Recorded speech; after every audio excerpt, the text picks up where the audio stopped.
Շարունակում ենք աշխատել ուղիղ եթերում, մեզ կարող եք հետևել Հայլի ակումբի եւ Անժելա Թովմասյան YouTube-յան էջերով, իմ հյուրն է ազգային ժողովի падգամավոր Հայաստան խմբակցությունից, Հայ-Աղափական դաշնակցության ներկայացուցիչ Գառնիկ Դանիելյանը, բարև ձեզ պարոն Դանիելյան, շնորհակալ եմ հրավերն ընդունելու համար եւ այսպես մենք երեք տեսանք թե ինչ էր կատարվում ազգային ժողովում, բոլոր չափերը, նորմերը, սահմանները ամեն ինչ անցել են, ակնհայտ է։ Ես այսօր պատասխանել եմ նաև նրանց, արձագանքել եմ ավելի ճիշտ, որոնց ովքեր որ ասում են թող մանդատները դնենք, ազգային ժողովի 7-8 падգամավոր ցույց են տալիս, որ իրական ինչպես պիտի աշխատել եւ բոլոր հարթակները պիտի օգտագործել եւ ինչպես պետք է ոչ կոմֆորտ իրավիճակ ստեղծել այս պիղծ դավաճան սրիկաների համար եւ ոչ թե հնարավորություն տալ, որ ցանկա դուք պատկերացնում եք, եթե ընդդիմադիր падգամավորներից այս 7-8 падգամավորը չլինեն, գեղեցիկ ամեն ընդհանրապես չլինեն, գեղեցիկ կգնան ամեն օր մեծ կներկայացնեն, թե ինչ ձեռքբերումներ ունեն, իրենց համար իրենց օրենքները կքվեարկեն, ինչ հերոսություն են արել, որ Արցախը տվել են, ինչ հերոսություն են արել, որ Հայաստանի սահմանները տարել են, ինչ հերոսաբար են թալանում, այսպես իրենք իրեր կգովեն ու կանցնի կգնան ամեն ինչ։ Լրագրող են ծեծում։ Այո, ինչ լավ են անում եւ այդ ամեն ինչը հմեկը կհերարցակի, դուք գիտեք, որ շրջաններում, մարզերում բոլորը նայում են հմեք եւ այսպես հանրության 30%-ին էլ այդպես կմոլորեցնեն, մնացածին էլ հետը կմոլորեցնեն, թե ինչ լավ, ոչ, պետք է падգամավորները գնան եւ մաքսիմալ աշխատել, պատին դեմ տալ, մերկացնեն եւ ոչ կոմֆորտ իրավիճակ ստեղծեն Նիկոլի եւ թիմի համար, ինչը որ անում են։ Եվ եթե պետք է այդ բարերով էլ դիմեն, եթե պետք է այդ հարցերով էլ դիմեն, եւ եթե պետք է պատին դեմ տան, ինչը որ անում են։ Այստեղ հարց է, որը կոճակ սեղմող ընդդիմադիր падգամավորները կամ խմբակցություններ, ինչպես պատիվ ունեմն է, կամ Հայաստան դաշինքից էլ ինչ որ падգամավորներ կան, որոշել են, չգիտես ինչու, որ պիտի հարց չտան, ելույթ չունենան կամ ելույթ ունենան պատերի համար, ասենց ելույթ ունենան, այդ հարցերը քննարկելուց չգնան մասնակցեն, ես չգիտեմ, հետո այդ իրավունքի իրանց դեր կամ այդ ապուշ անհեթեթ որոշումը ինչու են որոշել, որ պիտի կայացնեն, կամ էլ ինչ որ մարդկանց խումբ է ձևավորվել, որ որոշել են իրանց թվում է իրանց արևին հիմա պետք է նոր ցուցակներ կազմվեն, գնան սրանից նրանից ինչ որ գումարներ վերցնեն եւ գնան փափուկ բարձրեն իրանց գլխի տակ, ասեն մենք հիմա հակակարողություն կտանենք, որ ամեն ինչ կանենք, որ մանդատները դնեն, որ բանը, որ իբրև թե նոր թիմեր կձևավորեն, մենք կգնանք խորհրդարան, չէ։ Հա, իմիջիայլոց դուք բոլոր տգնավորված եք նրանից, որ ինչ որ բանը հեղինակություն ունի երկրորդ նախագահ, այնտեղ շատ ազատ ձայներ կա։ Գնացեք այդ ազատ ձայներով զբաղվեք եւ աշխատեք։ Ես ձեզ վստահեցնում եմ, եթե պատիվ ունեմը լավ աշխատի, հաստատ այդ ձայները կգա իրենց կողմը եւ ոչ թե կմտածես սրանից ձայներ տանելու, սա ոչ միայն պատիվ ունեմին է վերաբերվում, այլ բոլոր նրանց, ովքեր որ խորհրդարանից դուրս են եւ իբրև թե ընդդիմադիր են եւ հարկ են համարում, ինչքան հնարավոր է Հայաստան դաշինքին Հայաստան դաշինքին չասեմ, են 7-8 աշխատող падգամավորներ, Հայաստան դաշինքում եկան падգամավորներ, որ ընդհանրապես պարազիտներ են, հայտնի չի թե ինչու համար են գնացել այնտեղ եւ վախենում են գնալ Նիկոլին հարցեր տան կամ վախենում են գնալ պատին դեմ տալ այն ԿՊ-ական падգամավորներին։ Սա ի դեպի կարգով եւ հիմա անցնենք երեկվա այդ այլանդակությանը, թիրախավորել են երկրորդ նախագահին ընտանիքը իրենց պատմությունը անցյալը պապերին աբսուրդի գագաթնակետն է մնացածի մասին արդեն խոսի պարոն Դանիելյանը, խնդրեմ։ Շնորհակալ եմ հրավերի համար, ասեմ ձեզ, որ մենք հիմա մեր որդեգրած քաղաքականությունը վերջի շրջանում իր պտուղները տալիս է, իշխանությունները ցնցումների մեջ են, ջղաձգումների մեջ են, պատահական չի, որ ամբողջ թիմին հրահանգ է իջեցվել, պաշտպանել գողոնը, իրանց թալանը, այդ որ ասում են, ուրեմն գիտեք ինչ, ես ուզում եմ մի հատ հանգիստ մի հատ օրինակ բերենք, այս օրինակի վրա հասկանանք սրանց ուրեմն գործելավոճը։ Հարց ու պատասխանի ժամանակ Նիկոլ Փաշինյանին Հայաստան դաշինքը ուրեմն հետեւյալ ոչ թե մենք հարցեր չունենք ընդհանրապես իրեն տալու, բայց մենք իր դեմը ասում ենք իր թիմի կատարած կոռուպցիոն սխեմաները, թե ինչ սխեմաներով են թալանվում մեր հայրենակիցները, ինչ կարգի ուրեմն յուրացումներ տեղի ունենում կառավարության անմիջական հովանուներքու, այսինքն իրենց փոխկապակցված անձիկ, քերու տղա, հորողբոր տղա, բարեկամ, հարազատ, խավոր, սանիկ, S1, M+, այդ ամբողջ այդ միլիոնները, ամբողջ այդ ուրեմն քաղցկեղը սենց տարածված է իշխանական տարբեր ճյուղերում, տեսնում ես մի համայնքում մեկի քերին ա մի քանի միլիոն դոլարանոց տենդեր շահում։ Տեսնում ես քաղաքապետարանում այս կամ այն ուրեմն քպայականները մեկ անձից գնումներով, այսպես ասած, տենդեր շահելով, գումարներ մսխելով, անիվ հիմնադրամ, տարբեր էլի, այսպես ասած, հիմնադրամներով մտնում են մեր ուրեմն ժողովրդի գրպանը եւ այդտեղից ուրեմն այդտեղից թալան է կատարվում, նաեւ ինչպես ասեց պարոն Բագրատյանը, 60 միլիարդ դոլարի մասին է խոսքը, ուրեմն սա ուրեմն բաշխված է տարբեր sense ուրեմն տարբեր ոլորտներու գյուղատնտեսության թալանով մեկն է զբաղվում, ուրեմն տենդերներով մեկ ուրիշն է զբաղվում, թաղապետարաններով մեկ ուրիշն է զբաղվում, sense իրանց մեջ ունեն բաշխվածություն եւ հենց որ ազգակործան պատոհասին ասում ես որ այ էսա իր դեմն ես դնում, ասում ես էսա քու թալանը թվերով, փաստերով ցույց ես տալիս, ուրիշ բան չի մնում ասելու, քան հիստերիկ նոպաների մեջ ընկնելը, ցնցումների մեջ ընկնելը եւ հիմա ամբողջ թիմին հրահանգ է իջեցվել, որ ամեն կերպ ով որ այսպես ասած դոշ չտա եւ չպաշտպանի, ուրեմն ինքը ենթարկվելու է պատասխանատվության, այսինքն ընկնելու է Հովիկ Աղազարյանի օրը։ Հիմա այս ամեն ինչը դրա պատճառով է։ Ես ուզում եմ մեր հայրենակիցները ճիշտ հասկանան, իրավիճակը ճիշտ գնահատեն, 7 տարվա մեջ, արդեն 8-րդ տարին է, էսա 8-րդ տարվա մեջ են մտնում, որ այս սրիկաներ իշխանության են եւ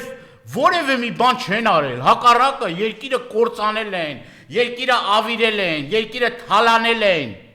Իրենց փոխկապակցված անձանց միջոցով ոչ մի բան չեք ունեցել, հանրային տրանսպորտով էի երթևեկում, հիմա այդ հանրային տրանսպորտով երթևեկողները տարբեր պաշտոններ են զբաղեցնում ու հիմա ձևանում են թե իբր իրենք ուրեմն կոռումպացված չեն, իրենք կաշառակեր չեն, իրենք կորոնավիրուսի ժամանակ ուրեմն փողեր չեն յուրացրել, չեն թալանել, այդ քրեական գործերներ կարվում է Նիկոլ Փաշինյանի սեյֆի համար, որ Նիկոլ Փաշինյանը այդ քրեական գործերը շարի իր սեյֆում, որ որ անհանազանդ բայ, որ ժամանակին մարդամեկ իրան անհանազանդ, կան բերում այդ պապկան բացում, ասում է, տես, ես դու, մեկին ես դու։ Բա Նիկոլի պապկենը ա բացել։ Նիկոլի պապկեն իրենք գիտեն Նիկոլի պապկեն, իրենք գիտեն Նիկոլի պապկեն, մենք էլ գիտենք Նիկոլի պապկեն։ Այո, մենակ մի գործով 25 միլիոնի չարաշահման մասին է խոսքը, որ մինչև հիմա մեղադրյալ չկա։ Այդ որ ասում են QR կոդերով, ուրեմն պետական եկամուտների կոմիտեի պետի տեղակալը մենաշնորհ է ձեռք բերել եւ կրկնակի թանկացել այդ QR կոդերը։ Բա ինչա, տեղյակ չեք դուք տեղյակ չեք, կուրսի չեք ինչա կատարվում։ Լավ էլ կուրսի եք, լավ էլ գիտեն, որովհետեւ իրանք ունեն այդտեղից հարգելի Տիկին Թովմասյան ջան, մասնաբաժին, առյուծի բաժինը գնում է իրենց գրպանը, այդ այն չնչին կոպեկներ են սրան նրան շպրտում, որ ամեն մեկը կարենա մի երկու ելույթ ավել ունենա, մի հատ ես չգիտեմ, դա ելույթ էլ չի, ես չգիտեմ ինչա։ Ես ուզում եմ ձեզ հիշեցնել, սիրելի հայրենակիցներ, մենք շատ ենք, ես անձամբ շատ եմ շփվում մեր հայրենակիցների հետ, ես ուզում եմ ձեզ հիշեցնել 98 թվականից հետո եւ առաջ ինչ ունեինք մենք եւ ես ուզում եմ դրա մասին խոսենք, որ մեր հայրենակիցները մեկ անգամ եւս, որովհետեւ կա մի սերունդ, որը որ այդ ժամանակահատվածը չի ապրել, ինքը չգիտի թալանված գործարանները, ինքը չգիտի, որ Հայաստանի Հանրապետությունում չկար մի արտադրող, որը հայրենական արտադրանք ունենա։ Թուրքիայից, Պարսկաստանից, տարբեր երկրներից միայն զբաղվում ենք ներմուծմամբ, մեզ սեփական արտադրանք չունեին, գործարանները թալանված էր, մոմիկների ու վանի վրա երկիր էր, հաստոցներն վաճառվել էին, ուրեմն մետալալոմի տակ վաճառվել էին։ Հիմա գալով իշխանության Ռոբերտ Քոչարյանը կարողացավ տնտեսությունը կարճ ժամանակամիջոցում ոտքի հանել։ Մենք ոչ միայն դարձանք ինքնաբավ պետություն, որը որ սեփական արտադրանք ուներ, ես ինքս զբաղեցրել եմ, ուրեմն տնօրենի պաշտոնն եմ զբաղեցրել այդ տարիներին գյուղատնտեսական ամենախոշոր հիմնարկի եւ ոչ միայն մենք ինքնաբավ երկիր էինք դարել, այլ արտահանում էինք Վրաստանի Հանրապետություն։ Ես որ գնում եմ ամեն ինչ ներմուծով երկիրը 3 տարում դարձավ արտահանող երկիր։ Ես ուզում եմ այդ օրինակի վրա ասեմ, ես որ այց էի կատարում։ թթվասեր։ Ես որ այց էի կատարում Վրաստան, վրացիները սենց հիացմունքով էին նշում, թե Հայաստանում էս ինչ է կատարում, ծով չունեցող երկիր, շրջափակման մեջ գտնվող երկիր, իրանք ըստեղից ձու, ձեր ասած գյուղատնտեսական մթերքներ էին ներմուծում Հայաստանից։ Գինի, օղի, ամեն ինչ, գինի էր, օղի էր, ծխախոտ էր, չգիտեմ, ամեն ինչ որ կար, այստեղ մենք անասնաբուծությամբ ենք զբաղվում, մեր խոշոր եղջերավոր անասուններն էին, ուրեմն արտահանվում Վրաստան, դրա փաստերը կան, դրա օրինակները կան, թող ոչ մեկ ապերախտ չլինի, չուրանա այդ արածը, չուրանա այդ ժամանակահատվածը, որ տարիներ շարունակ մարդիկ թոշակ չէին ստանում, աշխատավարձ չէին ստանում, որ պարտքերի մեջ թաղված էր մեր երկիրը, բյուջեն զրո, դրա մասին, ախր գիտեք ինչ կա, մարդկանց հիշողությունը շատ կարճ է։ Եվ ես ուզում եմ որոշ մարդկանց, ես ոչ բոլորի մասին եմ ուրեմն այդ գնահատականն տալիս, բայց մենք այդ ժամանակաշրջանում թռիչքային տնտեսական զարգացում ենք ունեցել եւ միջազգային արժութային հիմնադրամը եւ տարբեր ուրեմն միջազգային կառույցներ դա գնահատել են որպես վագրային թռիչք, ասենք այդ երկնիշ տնտեսական աճը հենց նենց չի եղել։ Մինչև հիմա այդ ճանապարհներով եք դուք երթևեկում, այդ թունելներով, այդ էստակադաներով, այդ կամուրջներով, որ կառուցվել է։ Դե որտե չգիտես ինչի Ռոբերտ Քոչարյանը չի սիրում դրա մասի խոսել, թիմնել նոր սկսել է դրա մասի խոսել, դրա համար դուք պատկերացնում եք, եթե դա տեղի չունենար, Երևան քաղաքում ինչ կոլապս կլիներ։ Երևան քաղաքում ինչ կոլապս։ Այս ամեն ինչը, այս մանումենտի տակով, այս ամբողջ շրջանցող քաղաքները, Դավթաշենի տները միանգամից թռան, չգիտեմ ինչ գին դարձան, ինչի համար, որտեղ կամուրջը դրեց, հետո այդ ում ժամանակ ա եղել։ Այդ ում ժամանակ, չասեք ում ժամանակ ա եղել։ Ռոբերտ Քոչարյանի ժամանակ ա եղել։ Թունելը որ գնում ա դեպի բան ում ժամանակ ա եղել։ Սևանի լիճը որ բարձրացավ, չգիտեմ ուր հասավ մակարդակը, ում ժամանակ ա եղել այդ ժամանակ։ Մանումենտի այս բոլոր ճանապարհները, այդ ամբողջ ճանապարհը կառուցվել է դեպիլներ։ Այդ է Սելիմի ճանապարհը։ Բացի էտել մի հատ բանից գալիս է այստեղ հերացի գալիս է որ պիտի մտնենք ես ամեն օր գալիս եմ աշխատանքի այդ ճանապարհով չեք կարողանում մի հատ կարգավորել ամեն օր խցանում ա դեբիլներ փողոցից եկած թափթփուկներ ոչ մի բան չեք կարողանում պատրաստի երկիրը կառուցված շենացած տվել են ձեր ձեռքը էտել եք ավիրում ծախեցիք ասֆալտ են անում այդ տարիներին ինչքան հարյուրավոր հազարավոր կիլոմետր ճանապարհներ ա կառուցվել ոչ միայն ճանապարհներ զրոյի ճանապարհ ա կառուցվել զրոյի Տիկին Թովմասյան ջան զրոյի ճանապարհ ա խոսի դրա մասին Ռոբերտ Քոչարյանը ոչ թե մի տարի 5 անգամ ասֆալտ են արել եւ այդտեղից գումար են արել որ ձեր կատարած ասֆալտը մի տարի էլ չի տևում գնացեք միջպետական ճանապարհները նայեք գնացեք ձեր սուբվենցիոն ծրագրով կատարած շինարարությունը նայեք որ մարդիկ բացահայտում են եւ դրա համար ծեծի եւ խոշտանգման են ենթարկվում այդի պիտի խոսան այդ դրա մասին պիտի խոսան դե ասեք ինչ օրիակ գցել Ալիևի հիմա մի հատ ասեք ինչ օրիակ գցել հա ես հեսա դրանից կանդրադառնամ մի կարևոր թեմա եմ ուզում անդրադառնամ Հայաստանը այնքան ինքնիշխան ու սուվերեն է ինչը որ ուրեմն հարևան Իրանի Իսլամական Հանրապետությունից կարողացավ ուրեմն գազ բերել Հայաստան այդքան սուվերեն ու ինքնիշխան էր հիմա էլ անուն եք դնում դրան բայց այս լավ կառավարիչներ եք դե մի բան ան մի հատ մի տեղից էլ դուք բերեք էլի մի բան արեք ախր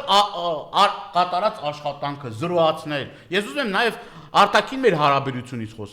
խոսել նախ լավ հարաբերություններ ենք ունեցել գերազանց հարաբերություններ ենք ունեցել մեր դաշնակից երկրների հետ բոլորի հետ փոխըմբռնում ա եղել Իրանի հետ գերազանց հարաբերություններ ա եղել Եվրոպական բոլոր երկրների հետ Միացյալ Նահանգների ամենաշատ գումար Միացյալ Նահանգները տվել է այդ շրջանում այդ երկրորդ նախագահի ժամանակ այո հազարամյակի մարտահրավերներ ծրագրով Ամերիկայի Միացյալ Նահանգներից են գումար բերել ես ուզում եմ մի բանի մասին խոսել ինձ թվում է սրա մասին չի խոսվել բայց ես կուզեմ հենց այս եթերում այս կարևոր հայտարարությունը անել երբ որ շատ կարևոր մի շրջափուլում լարվել էին Ֆրանսիայի եւ Իրանի Իսլամական Հանրապետության հարաբերությունները Ժակ Շիրակի ժամանակ է դրա բանակցողը եւ այդ հարաբերությունները կարգավորողը Ռոբերտ Քոչարյանն ա եղել Ռոբերտ Քոչարյանը ու տենց շատ բաներ որի մասին մեր հասարակությունը պետք է իմանա։ Ոնց էին ընդունում նախագահները։ Դե իր թիմն է մեղավոր չի ներկայացնում։ Մի հատ զբաղված է ինքնապիարով։ Այս կեղծ էս եվրոպամետներին մի հատ հարց տալ էլի։ Մի հատ առանձին Ամերիկայի Միացյալ Նահանգները հանդիպում ունեցել է Հայաստանի Հանրապետության նախագահի։ Մի հատ առանձին հանդիպում, որ հրավիրի գնա։ Դուք գնում եք միջանցքներում սելֆի եք անում։ Խնդրում եք ասեք ինչ կլինի մի հատ սելֆի անենք էլի միջանցքներում, որ այստեղ ցույց տակ խափեք եւ վիզը ծուր գնաք Ռուսաստանի Դաշնություն մեր դաշնակից երկրում, մեզ խայտարակ անեք բարիս բուն իմաստով։ Ես այդ մեզ նվաստացված, մեզ խայտարակված այդ Գիքորի կարգավիճակում ես երբեք չեմ տեսել մի։ Գիքորը ամեն երեխա էլ մի համեմատ է Գիքորի հետ։ Անմեղ զուլալ երեխա էլ էս պիղծ։ Ձեզ ոչ միտեղ չեն վստահում։ Մենք ոչ միտեղ չունենք վստահություն։ Որտեղից ուզում եք օրինակը բերեմ։ Ասում եք Մակրոն, գիտենք մենք ընդ ընկերներ ունենք, հարապատիկ ձեզնից ավելի կապերել ունենք։ Այնտեղ մենք գիտենք ձեզ ոնց են ընդ վերաբերվում։ Մենք գիտենք ձեզ ոնց են վերաբերվում։ Մակրոնից սկսած միջը գիտենք ոնց են ձեզ, ինչ են ասում ձեզ։ Իբր գնում եք բանակցությունների, Մակրոնն ասում է, ես ավելի հայամետ եմ եղել, քան Նիկոլ Փաշինյանը, որովհետև Էրդողանը, Ալիևը եւ Նիկոլ Փաշինյանը սեղանի մի կողմն են, ես մի կողմն էի։ Այդ որ մեր հայրենասեր, մեր ազգանվեր, մեր գործիչներին բան եք անում, չեք թողում որ Հայաստան, արգելում եք մուտքը Հայաստան։ Փափազյանից քանի գործիչ։ Հարյուրավոր Ռուսաստանի Դաշնությունից, Ֆրանսիայից, Ամերիկայի Միացյալ Նահանգներից, Հոլանդիայից, տարբեր տեղերից։ Ուրեմն այս մարդկանց բլոկ են դնում, որ չգան Հայաստան, որ չասեն ինչա կատարվում, որ չխոսեն։ Որովհետև ամեն տեղ խայտարակվել եք, ամեն տեղ, ինչա, Նիկոլ Փաշինյանին քիմքին ոչ հաճելի արտահայտություններ են արել, բա դավաճան ես ասում են դավաճան, բա ինչ ասեն։ Բա եթե այդ երկրի ղեկավարն ասում է դավաճան ես, այն մեկն ասում է դավաճան, այն մեկն ասում է դու շահերը չես պաշտպանում։ Դու էլ գնում ես բանակցային սեղանին, նստում ես ասում ես ես ինձ գժի տեղ դրեցի։ Բանակցային գործընթաց ես տապալում։ Բա ինչ ասեն, բա չէ, ինչ ասեն, էլի ինչ ասեն։ Ինչ ասեն, հիմա գրեթե ուրեմն զրոյական հարաբերությունները հիմա եկել ենք հասել ենք այն վիճակի Տիկին Թովմասյան, որ մեր ուրեմն բեռնափոխադրողները Վրաստանում նվաստացման են ենթարկվում։ Այո, հայտարարակ վիճակ։ Որ տարանցիկ բեռը կանգնեցնում են, ասում են, չէ, պետք է նմուշարում այդ քու պատճառով։ Նիկոլ, ասա, քու պատճառով որ տնտեսվարողները, հիմա կոնյակ արտադրողները, խմիչք արտադրողները մենակ են մնացել, անտեր են մնացել այդ մարդիկ։ Այդ բերները կանգնեցրել են ամիսներ շարունակ Վրաստանի տարածք։ Սա խայտարակություն է, թե խայտարակություն չի մեր ազգի համար։ Այս գյուղատնտեսական սեզոնի, էսա մեկնարկն է տրվում։ Մի քանի օր առաջ այդ մարդիկ գնացել են անտեր գնացել են, որովհետև անտեր են մնացել։ Անտեր են մնացել, գնացել են Վրաստանին է, դե փոխանակ, որովհետև գիտեն գնանես կառավարության դեմ ինչ ասել, կառավարությունը հարց լուծող այճով շանտեղ դրել։ Միտեղ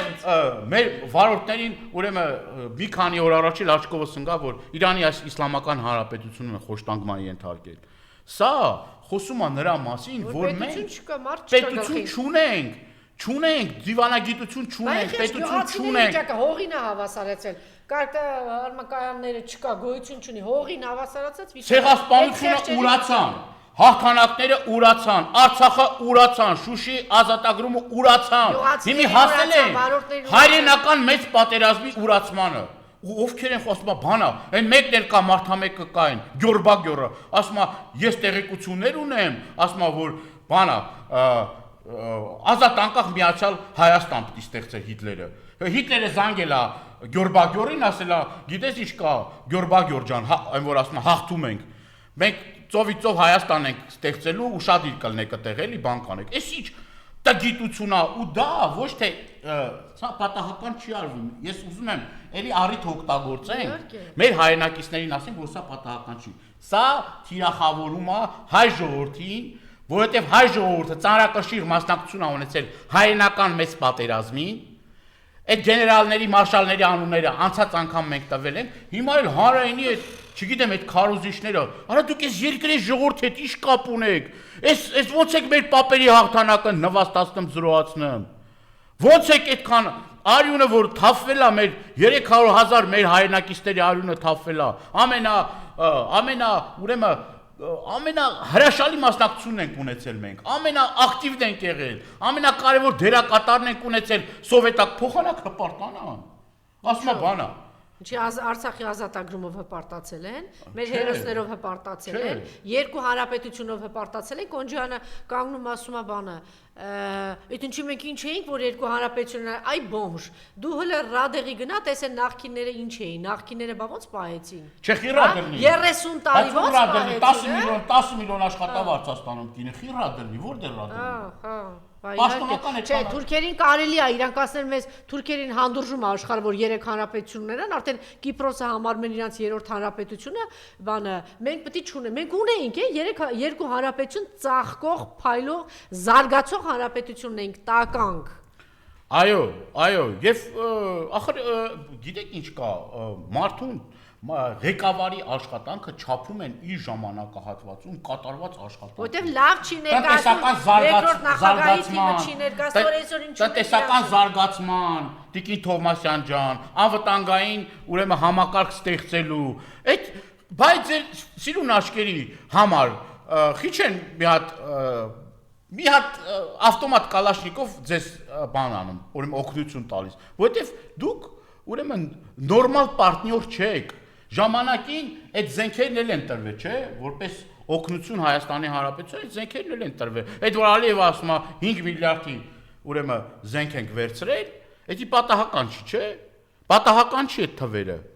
Հիմա մի փամփուշտեր չեք կարող բերեք, որովհետև դրա կարողականությունը չունեք, բանակցելու հմտությունը չունեք, մարդկանց հետ հարաբերվելու կարողականություն չունեք։ Դուք խաբել եք տարբեր աշխարհաքաղաքական կենտրոնների,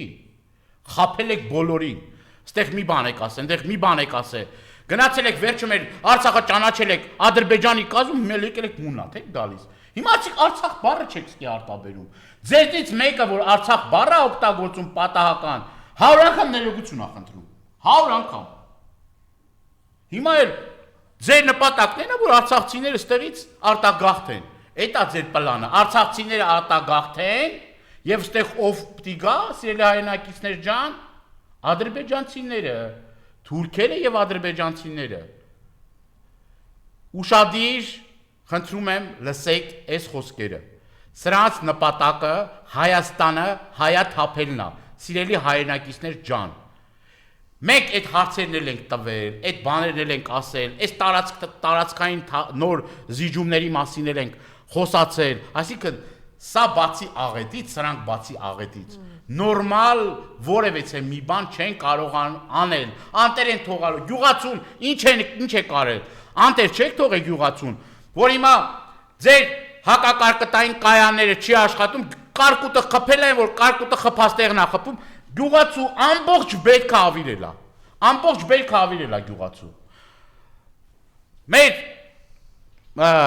մայրաքաղաքի հայրենակիցներից թալան չեն անում, այս տրանսպորտի որ կա, էսի թալան չի, էս իրանց թալանը չի, թալան չեն անում, մարդկանց չեն ունեզրկում, գույքահարկով, տարբեր տեսակի հարկային միջոցներով, տնտեսվարողներին էլ հետևյալ գործելավոճն են, ուրեմն որդեգրել, ես դրա մասին կուզեմ ասել եւ բարձրաձայնել այս հարցը, ուրեմն մարդկանց ապօրինի քրեական գործեր են հարուցում, գումար են դնում, ասում են մի քանի օր առաջ մեկի հետ խոսում էի սուպերմարկետի տերեր շրջանում, ասում է $400 միլիոն ակտ են գրել վրես, $400 միլիոն։ Բյուջեն դատար կա, տնտեսական աճը չկա, եւ սրանք ստիպված ուրեմն հարկային տերորի միջոցով ուզում են բյուջեն լցնեն։ Ասում են, այս փողը եթե չտաս, քեզ տանելու ենք կալանքի, քեզ տանելու ենք նստացնենք։ Ու սա մի դեպք չի, երկու դեպք չի։ Այսինքն տնտեսական տերոր է տեղի ունենում։ Տեսեք, այն ժամանակահատվածում, որ իրենք համարում են, չգիտեմ, նախընտրական է, այս ինչ է, այն ինչ է։ Դուք պատկերացնում եք, որ Աստված մի արածի սրանք վերարտադրվեն։ Ինչ կկատարվի Հայաստանի Հանրապետության։ Չի լինի Հայաստանի Հանրապետություն կատարվի։ Չի լինի, իհարկե չի լինի, Հայաստանի Հանրապետություն չի լինի։ Հիմա էլ այն օրը հարց եմ տվել ես։ Ասում եմ, բա Տավուշից այդ ինչ նոր տարածքներ եք պայմանավորվել, որ Ադրբեջանին տակ։ ասում է դե մենք հիմա խոսում ենք, բանակցում ենք, սենց եկամ նենց ուղիղ ասեք, ականազերծման աշխատանքները ինչի համար եք անում այդ ականազերծման այն մնացած առաջնագիծը եք մերկացնում, ոնց որ մերկացրեցիք իրանցում ոսկեպարում, հիմա նույնը անում են ազատամուտի հարակից տարածքներում, Բերթավանի հարակից տարածքներում, այդ որ գնացել էր Բերթավան, չէր գնացել էր Բերթավանի բերդը տեսնելու, գնացել էր նոր տարածքների հանձնման պլանը մշակելու, պատահական չէր անում, հիմա էլ ասում է կոլոչկեկն էլ ընդ դրած է, կոլոչկեք հիմա արդեն սահմանային սյուներ չի, բայց իրանք այնտեղ չափագրման աշխատանքներ են անում։ Հարց տվեցի, ասես չափագրման աշխատանքները ինչի եք անում այնտեղ, ինչի եք ականազերծում, ինչի եք թիկունքը բացում թշնամու առաջ, ինչն է ձեր նպատակը։ Պարզ է, ինձ համար պարզ է այդ նպատակներն ինչա։ Մեր հեռուստադիտողների համար թող պարզ լինի ինչա, որովհետև հերթական հայրենահանձնումը նա կատարելու, հերթական Ալիևի պահանջներն է ընդունելու եւ ասելու ժողովուրդ ջան, ինչ անեմ, մի հատ էլ 20 մետրանոց պատելը տեղ կդնի, կասի դե ինչքան հյուր կա կգնա բան կանի, այդ պատի մոտ մի հատ էլ ճաքած պատի մոտ կտանի կներկայացնի, կասես ինչ հրաշալի իրավիճակ է ստեղծվել։ Ալիևը ուրեմն տարբեր դեսպանների ու տարբեր պատվիրակությունների Շուշի է տանում, ներկայացնում մեր հայկական Շուշին, ներկայացնում որպես ադրբեջանական, տարվում այդ օկուպացված տարածքները։ Իսկ այս խեղկատակը բանա, Կիրանցի փշալարն է տանում ցույց տալի։ Բայց Կիրանցի փշալարից այս վերջերս ընդամենը մի քանի կիլոմետր են կողմ, նույն Տավուշի մարզում, այդ կրակոցները Քուկիրց ու կառուցողական Ալիևը չէր կրակում։ Պարավաքարի վրա ով էր կրակում։ Այգեձորի վրա, Չինարի վրա ով էր կրակում։ Իսկ դες ինչ է թվում, որ եթե այդ գյուղերի վրա կրակում են, Տավուշի մարզի մնացած գյուղերի վրա չեն կրակելու, Աստված մի արածце։ Եվ այդ փշալարն է պահելու։ Ես կուզեմ նաև այդ եթե այդ նկարը ունեք, ցույց տակ, թե հիմա Կիրանցի ժողովուրդը ինչ կարգավիճակում է, որ տունը կիսված է, տունը կիսած է, այն տները որ քանդեցին, բացի այդ քանդված տները, Տիկին Թովմասյան, այդ տները կան փշալար ուղիղ Իրաստան մեջով անցնում։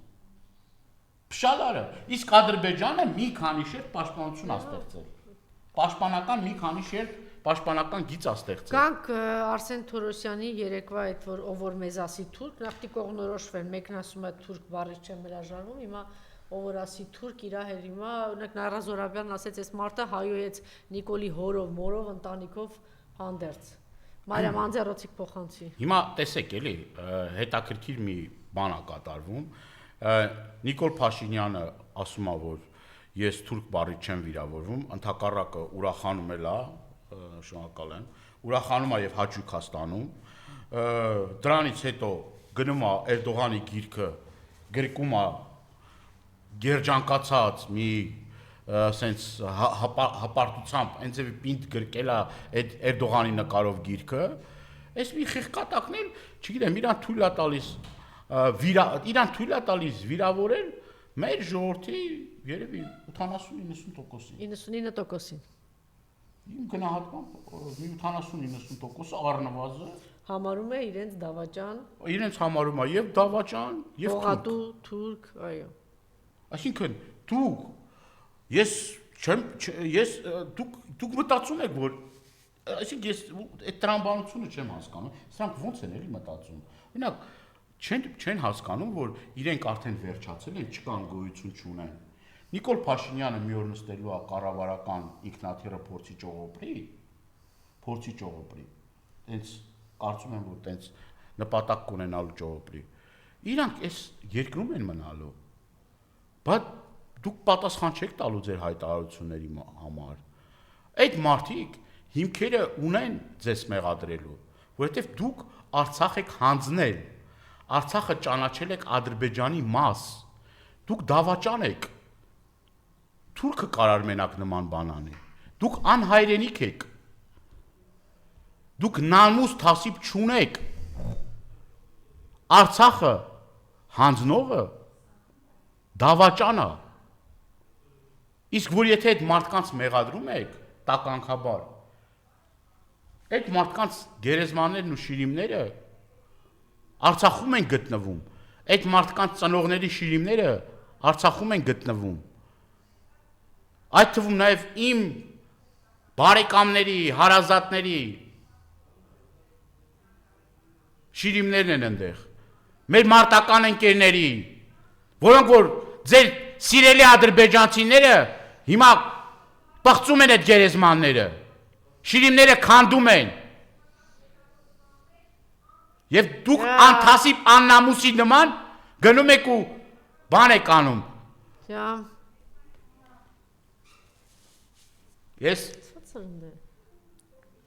Ես ուզում եմ եւս մեկ անգամ մեր հայրենակիցներին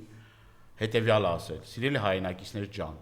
իրենց այդ ամեն ինչ պարզ է։ Իրանց այդ ջղաձգումները, իրենց այդ գործելավոճը ինձ համար հասկանալի է, որովհետեւ իրենց օրերը հաշված են։ Իրենք իրար մեջ էլ խոսալուց գիտեն, որ այլևս իրենք չունեն որևէ մի կռվան, որևէ մի տեղ չունեն կարճելու, որևէ մի ձևով չեն կարող այլևս վստահություն ունենալ մեր հայրենակիցների շրջանում եւ իրենք կրելու են պատասխանատվություն իրենց կատարած հանցագործությունների համար, իրենց թալանի համար, իրենց կոռուպցիայի համար, մեր ժողովրդին այս նվաստացման մեջ գցելու համար, ամբողջի համար իրենք կրելու են պատասխանատվություն։ Շնորհակալություն, մնացեք մեզ հետ։